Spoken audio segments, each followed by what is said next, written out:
Here we go, Las Vegas, at 12 noon on this 8th day of January 2024. Happy Monday, and welcome to Nighttime at Noon on Fox Sports Las Vegas, coming to you live from Studio 31 inside City National Arena in beautiful downtown Summerlin, Nevada. It is Dan Duva, Gary Lawless for this first episode of 2024. Gary Lawless, how are you today, sir? Been a busy turnaround for me. We finished the game on Saturday night. I went home and slept till around 3 a.m. and then jumped a real early flight to San Diego to go and watch my daughter play some hockey. And I got there for the first game was at 8:30, I think. So I landed at 7:30 and got straight to the rink. They won 11-2. Oh, wow. And then they won the afternoon game 3-2. And then I flew back and went to bed. And now here I am with you. For a busy Sunday. Hockey. Just the way we like it. Yeah. And Nighttime at Noon today. Coming up on today's episode, we've got two guests. One of whom is approaching a big milestone. Braden McNab is getting close to 700 NHL games. We expect that to come up next week. And then later in the show, from 32 Thoughts and Sportsnet Hockey Night in Canada, Elliot Friedman, NHL insider. So Elliot will not be in studio. Braden will. Yeah. But we will chat with both of them on what is a busy time in the National Hockey League, Gary, because now that the holiday break and the Winter Classic is behind us, that means that we are just about at the halfway point. Vegas will play its 41st game against the Colorado Avalanche on Wednesday. That'll be game 41 for Colorado as well. And Colorado really quietly authoring a pretty nice season. They have 53 points and a 683 points percentage. 663 points percentage. Had to put my glasses on for a sec. So they've been going quite well. They've had some weird, Vegas beat them 7-0. Yeah. Florida beat them 8-4 the other night. Got on them real early, too. They had to change goalies. Yeah, Colorado came back, and then Florida jumped on them again. So it kind of a weird season there. All of a sudden, the Winnipeg Jets are the hottest team in hockey. Yeah. They gave up, the Jets gave up 4, I think, to Vegas way back on November 2nd. Vegas went into Winnipeg and won that game. They haven't given up 3 goals or more since. And their goal differential now is plus 38, one of the best in the league. Vancouver is still crazy at plus 47. But the Jets have done they've done a real nice job. Connor Hellebuck and Lauren Brossoit have been tremendous in net for them. Kyle Connor's been injured, so the Jets are a very interesting team and one to watch. They are number one in the NHL. They are 2 points better than the New York Rangers. Mm-hmm. Vegas had held number one, at least a tie for number one, for much of the season. Yeah. And now that because of the recent struggles, and now 3 wins in their last 10 games, but coming off the victory the other day against the New York Islanders to kind of stop the bleeding. But there has now been, since Vegas fell out of that number one spot, a bunch of teams have jumped up into it. Vancouver, the Rangers, the Bruins, obviously the Canucks had been right there. But the Winnipeg Jets, I'm not sure that was one of the teams I thought would be there, even just a couple of weeks ago. But that is the nature of the schedule. Yeah, they're 8-0-2 in their last 10 and have won 6 in a row. Yeah.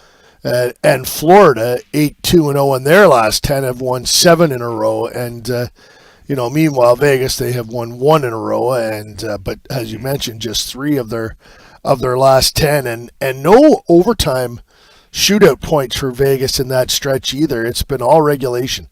3 regulation losses and 3 regulation wins and 7 losses. So that's kind of really, they've only picked up 6 out of a possible 20 points over that stretch, but they were a lot better. They've had, it's weird, they've had 2 good games in their last 4, I guess. They were really good against LA, not great against Seattle, not great against Florida, and then really good against the Islanders the other night. So, I like the word uneven, and Bruce Cassidy likes to use the word imperfect. The thing about those are two different categories, because imperfect, Bruce means imperfect within a game and being comfortable being imperfect and finding a way to still win, which they did a lot of last year. Uneven is, good one night and not good the next night, and that ends up in losses. And it's not just one area. Some nights it's just giving up too many goals. Sometimes it's special teams. Night to night, it's not always the same thing, which, it's not to say that is the way you'd prefer it. It's harder to address when you've got a number of things going wrong, but maybe it's a broader symptom of this is a very good team. They're in a lull that just is hitting all areas at the same time, which leads you to believe that when things rebound, and maybe they have started to rebound, that it would bring everything along with it. But that might be the optimistic take. Yeah, there's reason for optimism. This team won the Stanley Cup last year, and Jack Eichel had I think I said this to you on the radio, or maybe I said it to Darren on TV. He's really thoughtful. Your interview with him during the intermission the other night, the first intermission, was excellent. And he listens to the question and he thinks about his answer, and it's not canned. He said to me the other night, he goes, listen, it's hard to say this because you don't know if you're going to come out of it, but going into a stretch like this is actually a positive for a team if you come out of it, because you figure out what you need to do to get out of it, and then the coach can put it on video and put it on the board all he wants. It's the players have to learn the lessons themselves, and they have to be ingrained so that they're if we do this we lose, if we do this we win. And the Boston Bruins never learned to lose last year until it was too late. Until they were on the sidelines, right? You'd rather have this now than have it in April. And I said this the other day. I said, save your freakouts for April, because now you got to get there. That's the other thing. And I always go back to Darryl Sutter. The year the Kings won their first cup, they finished 8th in the regular season, and they were the last entry in the Western Conference, and they went on and won. And I remember talking to him at the draft, and he looked at me, and Daryl's not much of a joker, not much for kidding, just a little dry. And he just said, he goes, it's harder to make the playoffs than it is to win the Stanley Cup. And when you think about it, right, it requires surviving an 82 game grind, gauntlet, whatever you want to call it. The other is you got to get 16 wins in a 2-month period. And Ken Holland, the Hall of Fame general manager, he always says if you get your team to the Final Four, you've done your job as a manager, because after that you can't control who's healthy and whose goalie is going, or who's Jonathan Marchessault, so jumps off the page and everything he shoots goes in the net. It's just the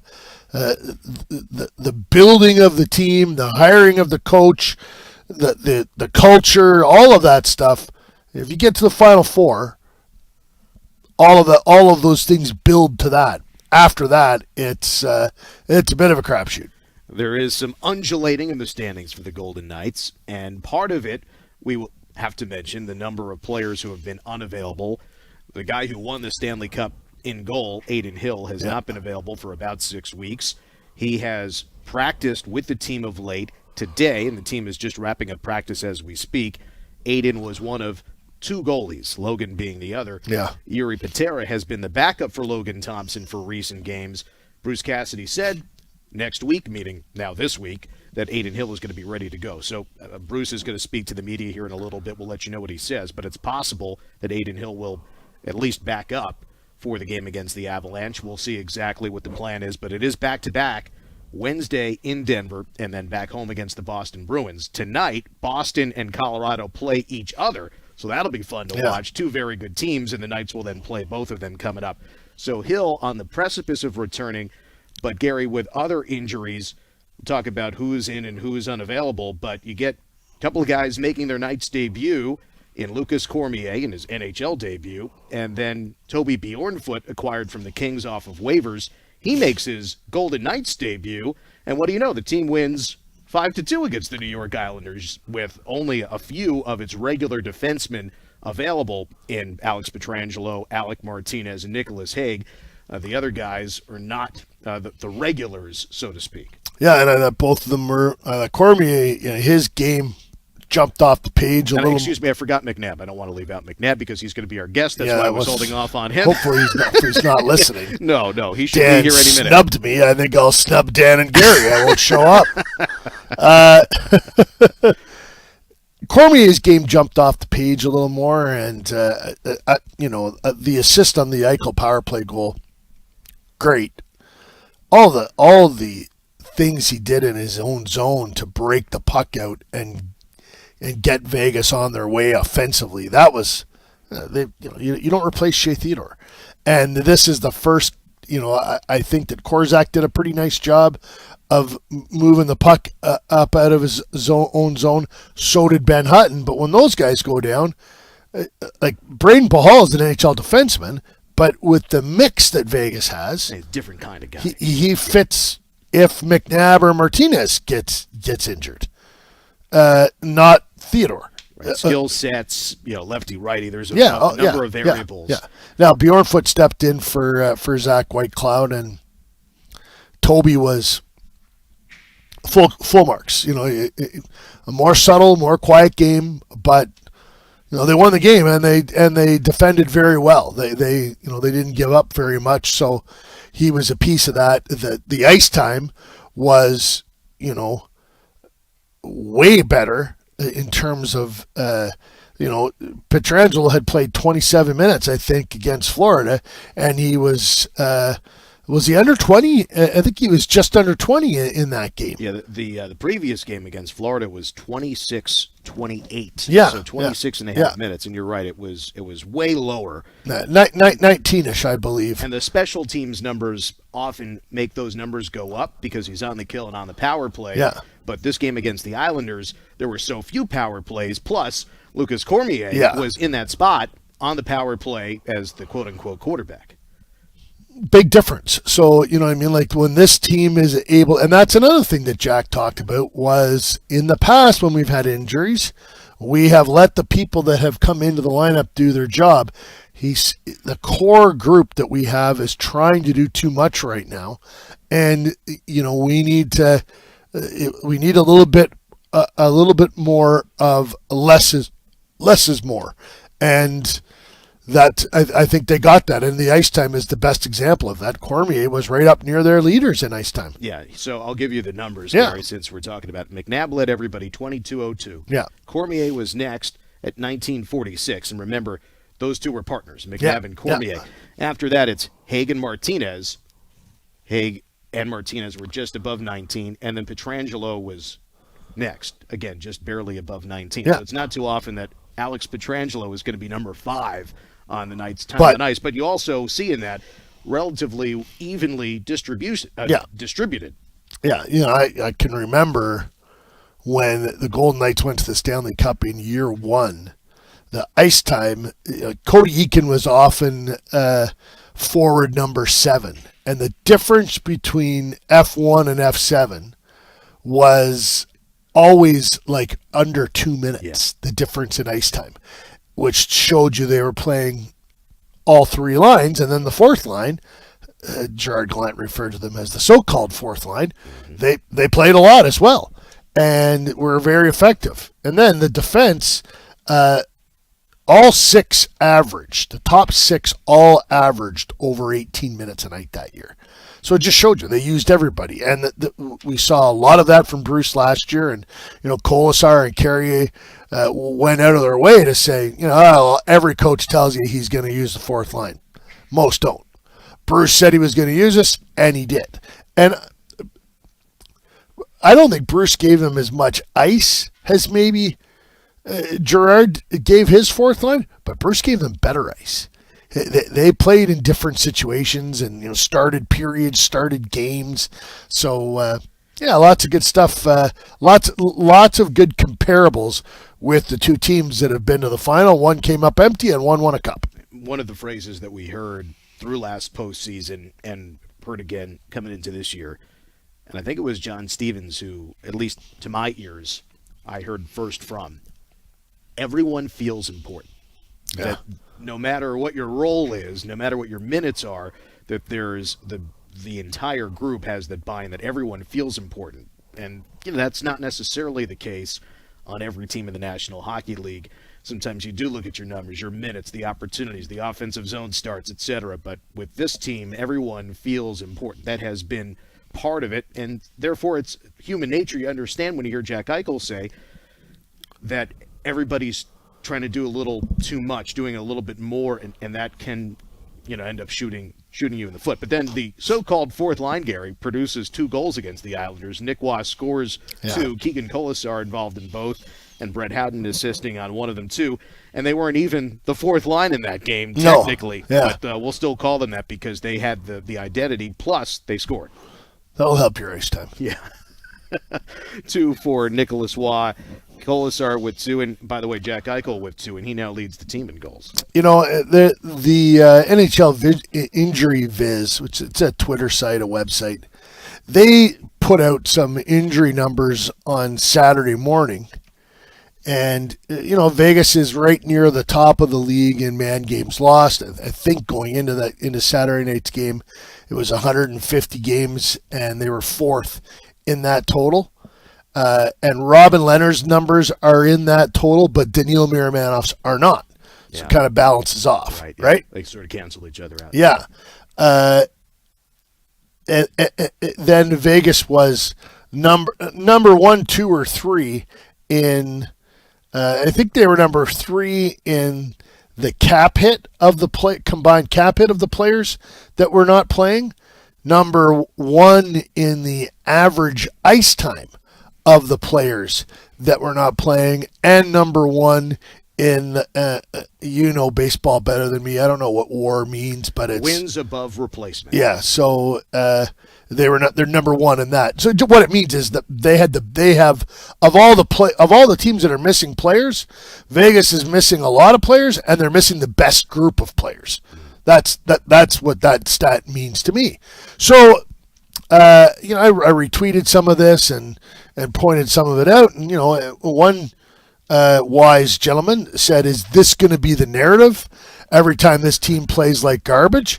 And it's not the narrative, because the narrative is that this organization has a ton of depth, and it has been able, except for the catastrophic situation 2 years ago where they just couldn't. It was 500 man games. Yeah, they couldn't rise above that, and really playing should not have been playing. Yeah, and really they should have risen above it. Like they should have made the playoffs. They lost some games down the stretch. They were in first place the All-Star break. That went 500 the rest of the way. Yeah, that and they lost some games down the stretch that they shouldn't have lost.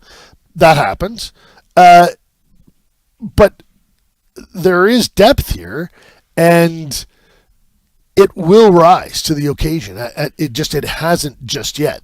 To me, that's the narrative, is that, they're scuffling, but they're not going to scuffle for much longer. Yeah, would you rather be the Edmonton Oilers, who had the disastrous start to the season and have, had to play catch-up all year, or would you rather be the Golden Knights, who started 11-0-1, and right now are 2 points out of a division lead? Yeah, you'd rather be the Vegas Golden Knights. You know what I mean? They're a week away from being back in first in the West, and a good week away from being back in first in the West, and fencing with the Rangers and the Bruins for first overall in the league. Just so I have seen the team. To me, someone said to me, what's your big takeaway from the first half of the season? And it was, when the team has had to rise, has risen to the occasion, they've shown they can get to that level that they were at last year, which is really high, and I don't know if I've seen anyone match it just yet. Maybe the Jets, maybe the Rangers, but the fact that they can still sing those notes, they just got to get their voice in shape to do it for a full 3.5 hour Springsteen concert. Yeah, it's not a single. It's not an LP. It's a full 3 hour concert. Yeah, and right now they've shown us they're able to sing "Born to Run" in perfect pitch, but I'm being told to shut up. So I will. That means Braden McNab is on his way. Good We'll stuff. step aside. When we return, we will hear from Braden McNab. First, we'll tell you that Hotel Californian is in Santa Barbara, California, and it is the crown jewel of the Foley Entertainment Group, located right by the ocean. Experience oceanside views in one of 121 luxury guest rooms and suites. Taste the region's finest wine at the Society State and Mason Tasting Room and treat yourself to an unparalleled massage and majorelle, all in the heart of the American Riviera. Designed for domestic and international guests alike, Hotel California is the perfect destination for any travelers seeking a one-of-a-kind luxury experience. Visit hotelcalifornian.com today to book your next stay. You are listening to Nighttime at Noon on Fox Sports Las Vegas.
Welcome back to Nighttime at Noon, 12:23 Pacific Time on this Monday, January the 8th. It is 2024. The Foley Food and Wine Society was created to celebrate three of Bill and Carol Foley's greatest passions: world-class wine, exceptional cuisine, and magnificent travel destinations. Members of the society will have access to an entire portfolio of properties around the world and have the exclusive opportunity to join like-minded individuals who seek experiences for the finer things in life. Join for free today by visiting FoleyFoodAndWineSociety.com. Back here in Studio 31, Dan Duva, Gary Lawless. We welcome to the show number 3, defenseman Brayden McNab. Hi, Brayden. How are you? Good. How are you guys? Terrific. Thanks for coming by. How was practice today? It was good. It's always nice when you got a few days before your next one, work on some stuff, and get out there and sometimes a good hard skate is good for you. Yeah, get the 5-on-5 drill out there. I had seen that one. What was that drill? That was more probably working on our forecheck. Just kind of getting our habits where they need to be, and it's good to have the practices like this to simulate that. Lucas Cormier, you broke him in the other night, his first game ever in the National Hockey League, and in his post-game interview, the first guy he mentioned was you. He said, Nabber made it easy for me. Those are using his words. Talk a little bit about his game, and I know you played a lot of hockey with Shea. There are some similarities in their game. What did you think of Lucas's effort? Yeah, he played great. I think after the first, he settled in really well. I was very impressed with his poise with the puck. He made a lot of good plays. Obviously, he's a high-level skill. I didn't know his game great, but I knew he was a skilled guy who can skate pretty well and get himself out of trouble with his feet and breakout passes as well. So for me, it was just talking. It's as simple as that. And if you can talk and help out and go over plays on the bench or see the game in different ways, and just talk it out. And he played great, so it was great to see. And we're going to need him going forward. We talked to you on the radio during the game against Florida, and you sort of said, we got to turn this around, and you were unable to, and then you were able to play a lot better against the Islanders. What was the difference? It hasn't been a great month or whatever the numbers are, but I think it's a little bit of desperation. It was, we all knew, we had to bring our best for that game. Doesn't matter who's in the lineup. Everyone's capable of doing that and just almost getting back to basics. And we're seeing that in practice is kind of going over the foundation of our game and the X's and O's. And when we do that, we're a pretty good team. So it was a good game against the Islanders, but we got a lot of ways to go, and we got a tough challenge here with Colorado and Boston coming up. Bruce made an interesting point the other day that when you win, you really come together as a group. And I know you guys loved each other already, but it's different, right? When you go through that and you come out the other side of it successful, is it harder to challenge one another a little bit after you become that close that, when things are, because I know in the past, if things are going rough, you guys would look at each other and say, hey, we got to change this, and not point fingers, but challenge one another. Is it harder to do after you've won? Yeah, I mean, like winning solves everything, right? It makes the mood better and everything. But we want to hold each other accountable, and we have, and every team has gone through these spells. You look at Edmonton, they found their game. Carolina at the start of the year, they struggled and they lost a few games in a row, and they found their game. So we understand this is, we even went through it last year at times. So we understand it's part of it, but it's nipping it in the butt early so you can get your game on path. Hey, Gary said it earlier in our show, Braden. I'd rather do it now than, say, the first round of the playoffs like the Boston Bruins did last year. Yeah, exactly. That's a good point. A little adversity never hurts anyone, and you want to get ahead of it. And I think we have, and we've talked about it, and we've done what we've had to do, and now it's about continuing it, not win one, lose two kind of deal. So we got a good challenge coming up, and got to be ready. Who wore the Elvis costume the best? They're all pretty good. They all look pretty similar.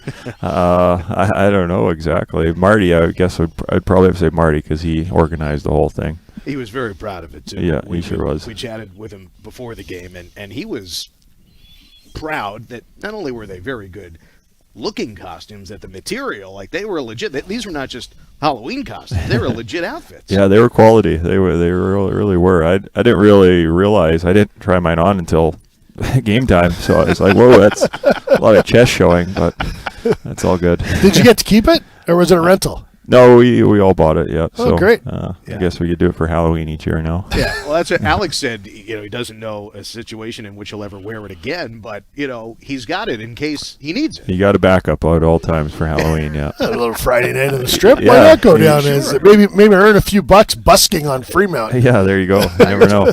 The hockey aside, what was the experience like in Seattle for the outdoor event, the Winter Classic? Yeah, very cool. They did an awesome job. Family skate was awesome. Having the family there, kind of experience what it's like on the road for us. Was cool.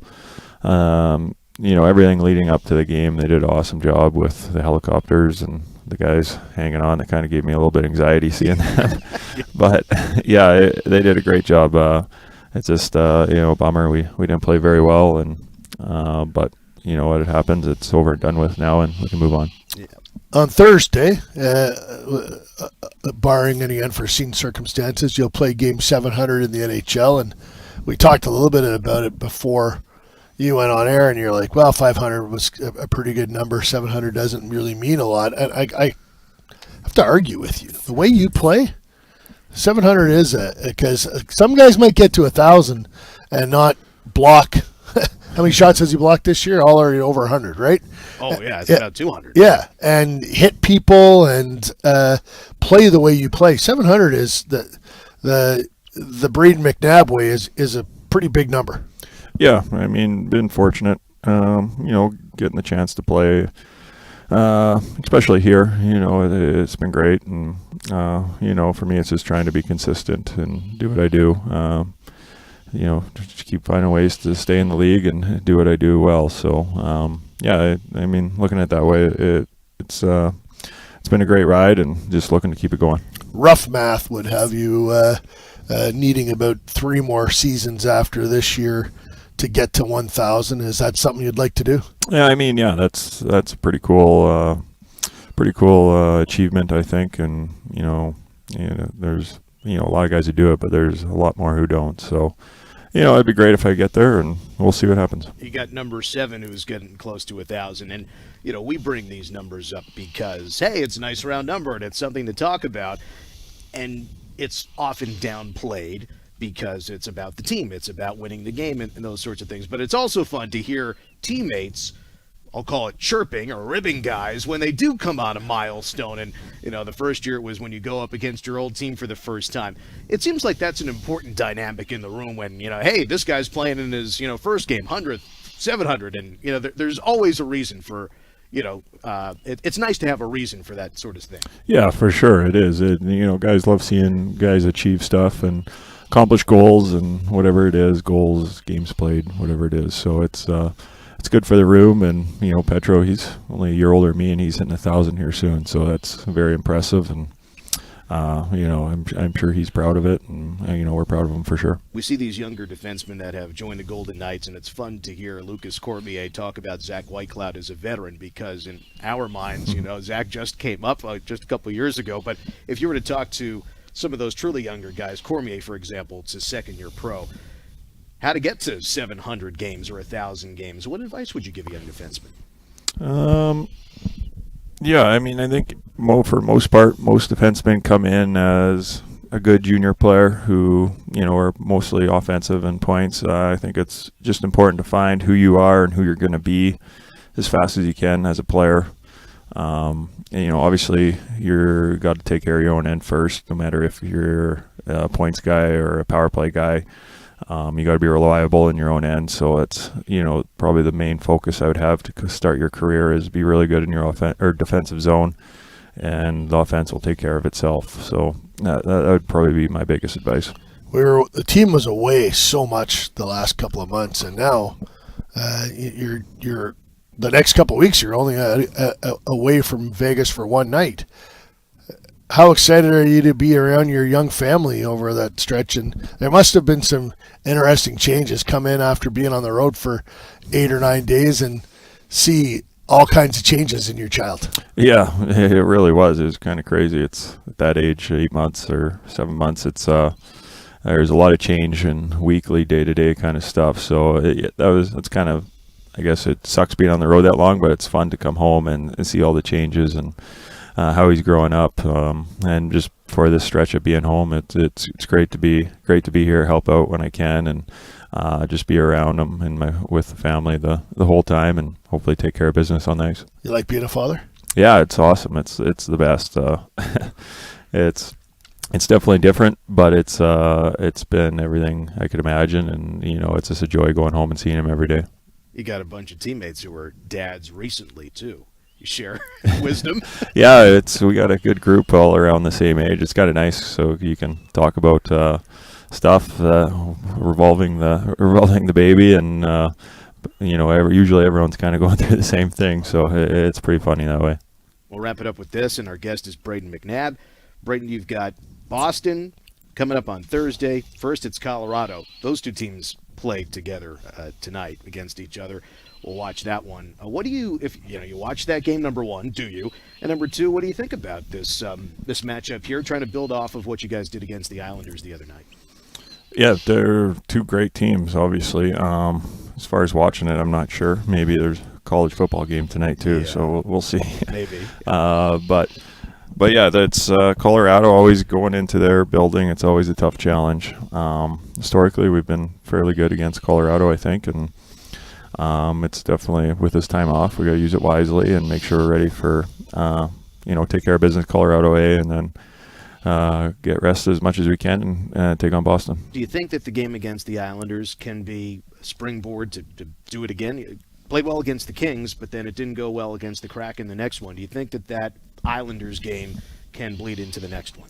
Yeah, I think so. I think another kind of learning experience from playing well against the Kings and laying an egg for the next couple games. So that's something we want to nip in the bud, is, kind of build a little streak here and, win one, lose one kind of deal. So it's an important game for us, and we're rested, and we'll be ready to go. That's coming up on Wednesday, 7 o'clock Pacific time in Denver. Our guest has been Braden McNab. Braden, thanks very much for coming by. We appreciate it. Yeah, of course. Thanks for having me. Yeah.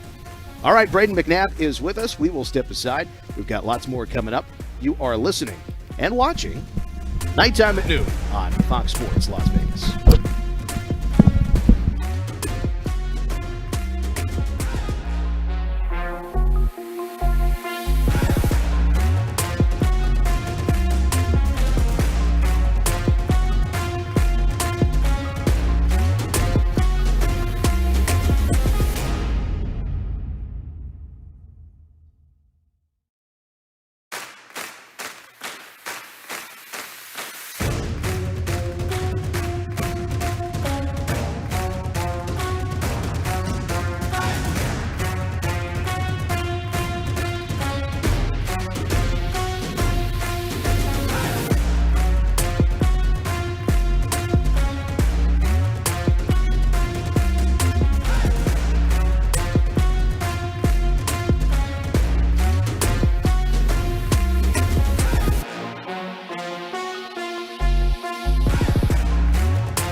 Welcome back. It's Nighttime at Noon here on Fox Sports Las Vegas, 12:39 Pacific time on this 8th of January, 2024. Good times deserve great food. Stop by your nearest Mackenzie River Pizza, Grill, and Pub to grab a bite and cheer on the Golden Knights during their next game. Overlooking both rinks here at City National Arena, the restaurant offers the best seats at City and A and over in Summerlin at America First Center in Henderson. Visit today or order online at McKenzieRiverPizza.com. They're open daily from 11 to 9. All right. Nighttime at Noon continues, and we have another guest on the broadcast, Gary. We welcome from Sportsnet 32 Thoughts, Hockey Night in Canada. He is Elliot Friedman. Elliot, Dan Duva, Gary Lawless here. How are you? Good, guys. How are you guys doing? Fantastic. I feel like we just got to talk to one another a couple days ago, and then I remember we did. That's right. My condolences that you have to talk to me twice in a week. Well, it's worse than that. We listen to your fine podcast, and we say this all the time here, Elliot, for the NHL fan who might be a little bit newer to the game, we present the Vegas story here to our listeners. But if you want a scope of the entire NHL, I can't think of a finer podcast, Gary Lawless, than 32 Thoughts with Jeff Merrick and Elliot Friedman as Gary rolls his eyes. Merrick's pretty good. Well, I know Gary doesn't agree because I get his text messages, Dan, and which is basically how stupid is your opinion on this? How stupid is your opinion on that? So he comes by this honestly, I have to say. You've been real busy chasing this William Nylander story, and it's been announced today. 8 times 9.5 or times 11.5 would have been 9.5 if they had to sign him last summer, which is what I want to ask you about. $92 million, a little bit over 13% of their percentage of their total cap. What do you think of the signing? Well, first of all, Gary, I will respectfully disagree. I don't think they could have got him done last summer for 9.5. What could they have got him done for? I just don't think it was happening. From everything I've figured out here and worked on, I think the Leafs really, if 9.5 was an option last summer, they would have done it. Oh, yeah. I have no doubt that is true. But one of the things that's happened here, and Matthews didn't sign until August, but I think everybody knew that Matthews was going to get a big number, and he deserves it. And I just think some of the other players felt that if some other players weren't going to take discounts, they weren't either. So I don't think getting Nylander done at 9.5 was ever an option. So that was one thing. And the other thing is, and a few people, as this got close, opened up to me a bit more. Louis Gross, who's the agent here, represents Nylander. His history is he gives you a number and he barely moves. And Michael Nylander, who's William's dad, who had a long NHL career, I think he feels that his son is worth a certain something. And I really do believe if the Maple Leafs wanted to sign the guy, it was always going to be in this area. That they put a flag in the ground and maybe they moved a little bit, but I don't think they moved a lot. And what Nylander had to do was hold up his end of the bargain and come up with a big start to the year, which he sure did. He's on pace for the most points, goals, assists, and ice time of his career. So I don't think they ever had a chance to sign him for 9.5. I think if they really thought they did, they would have done it. And, look, he's a hell of a player. They decided at the end of the day they wanted to keep him. And now we'll see how they go about building the roster around him. I think the other thing, too, Gary, is I do think they took a long look at the defense market in the league, and I just don't think there was a lot available to them in terms of difference-making defensemen that they could have brought in instead. And so, I think they're going to pursue some guys like Chris Tanev if he hits the market, but like a big stud D, that's why you guys moved heaven and earth to get Pietrangelo. Because those guys don't become available, and he was an enormous difference maker for your team. And I think if the Maple Leafs felt there was a guy like that they could have gotten, they might have gone about this differently.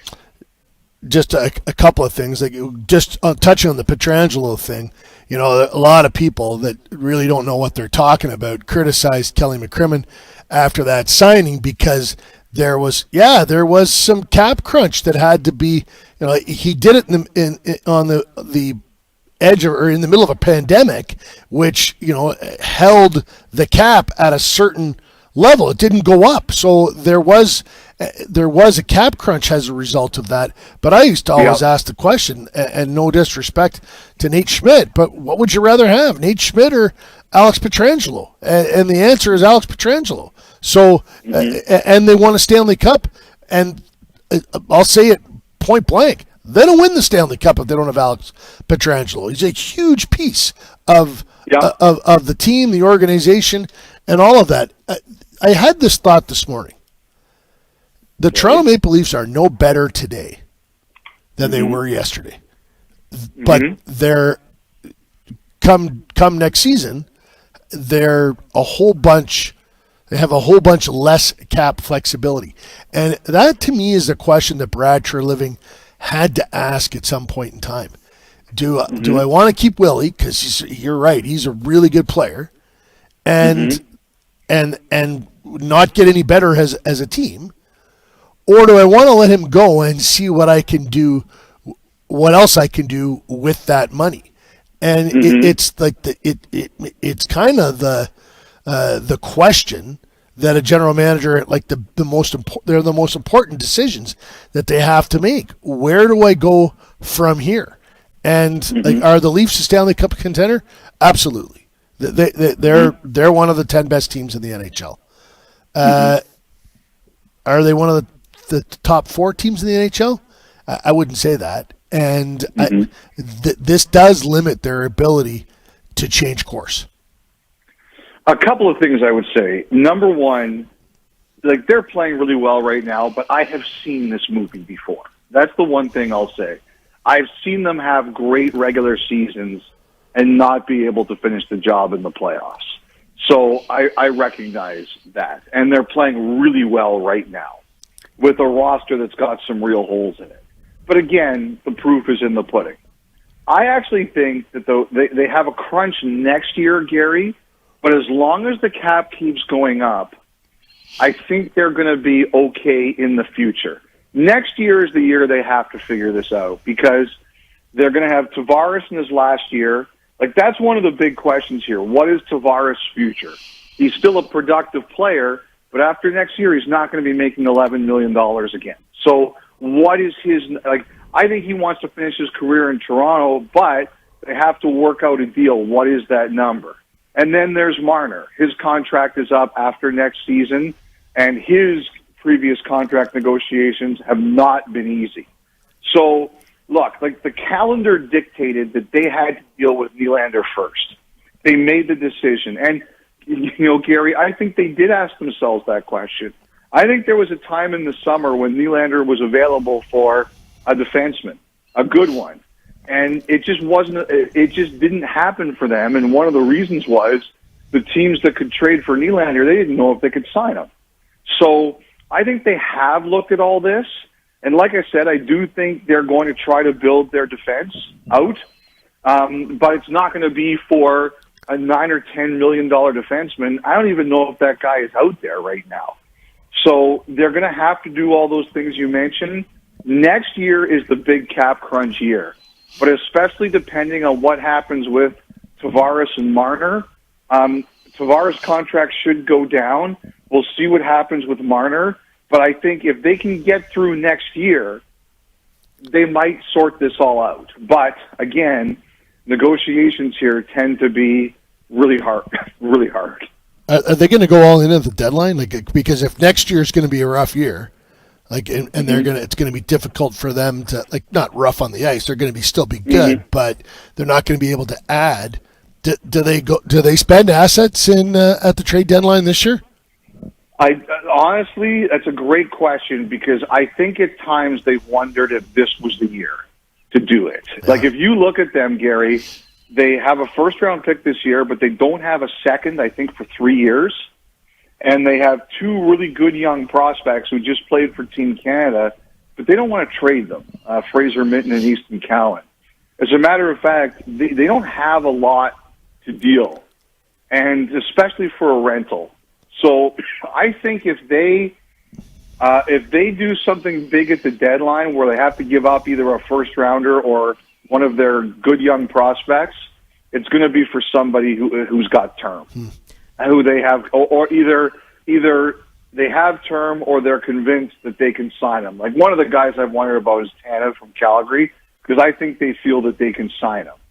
So unless it's something like that, I don't expect them to give up their best young players or picks. Elliot Friedman is our guest. Elliot, we've got less than 2 minutes here. You were in Seattle to watch the Winter Classic. You also got to speak with a few members of the Golden Knights organization. What do you see in the Golden Knights, and what did you hear in some of those conversations that sticks with you? Well, what I am seeing right now is I understand you guys have a great pick of me up, so I want to say I really appreciate that.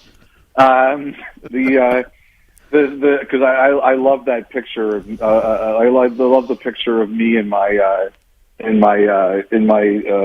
turtleneck. Very sharp. But, very sharp. But you know what? I think, Dan, I don't worry about your team.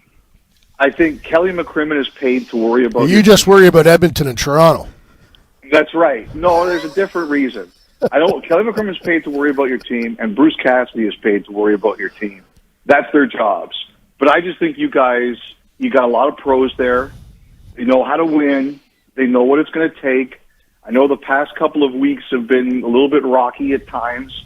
You know, honestly, the Winter Classic, can't remember too many games I've seen the Golden Knights have a game like that where they look that bad.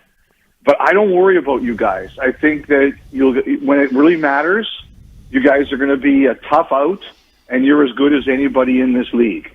And I'm never going to complain about going to Vegas in June. So I'm good with that.